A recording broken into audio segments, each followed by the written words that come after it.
som prečítala pár knižiek, tak by som vám dala, že tie, ktoré som prečítala, tak niečo ako inšpiráciu. Knižka je táto. Sú to upírske denníky, čiže ak ste videli ten seriál, tak iste viete aspoň o čom to približne je, takže dal som tomu hodnotenie 7/10.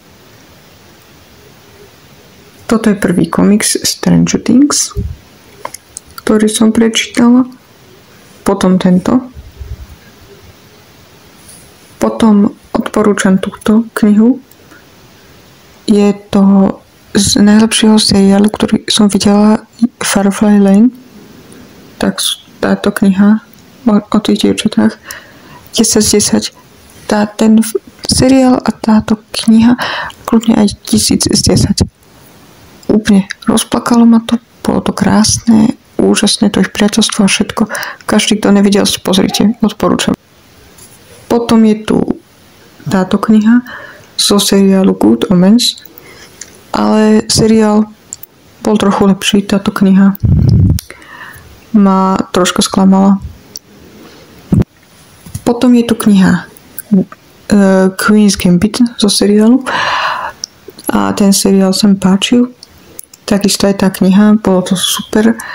To ukazuje o tom, ako začala hrať šach a bola najlepšia, takže odporúčam.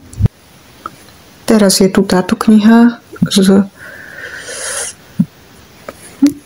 z filmu Papierové mesta a tá kniha bola rovnako dobrá ako film, takže ak ste videli film Papierové mesta, určite si prečítajte aj knihu, ak ste nečítali. Potom takýto ďalší Stranger Things komiks.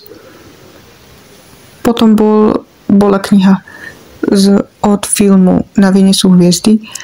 Tiež 10/10, tiež ma to rozplakalo a bola tá kniha dobrá a presne taká ako ten film. Úplne super. Ak ste to videli, myslím, že film Na vine sú hviezdy je dosť známy, takže ak ste ešte nečítali túto knihu, tak odporúčam. Potom ďalší Stranger Things. Prvý komiks z Demon Slayer, lebo Demon Slayer sa mi dosť ľúbil, takže som začal čítať. Potom číslo 2. Potom kniha Kam zmizla Aliaška. Samozrejme zase 10/10, lebo ten seriál o Aliaške sa mi veľmi páčil. Ak ste nevideli film Looking for Aliaška, že Kam zmizla Aliaška, tak si pustite tento seriál, alebo si prečítajte knihu. Potom som zase prečítala tretí komiks z Demon Slayer. Potom som čítala túto knihu Poučka o Catherine. Tá bola tiež dobrá. Bolo to celkom také dobré, smiešné, ako mal samé Catherine a tak. Takže ďalšiu. A tento autor John Green, toho vám odporúčam. Všetky sa mi páčili od neho. Tu bola ešte posledná kniha od Johna Greena Všade samé korytnačky, ktorá sa mi tiež páčila. Takže tohto autora veľmi odporúčam. Ďalší, Demon Slayer. Aj tu. Potom som dočítala tento seriál, túto knihu Koralina, z filmu Koralina, ktorý sa mi veľmi páčil.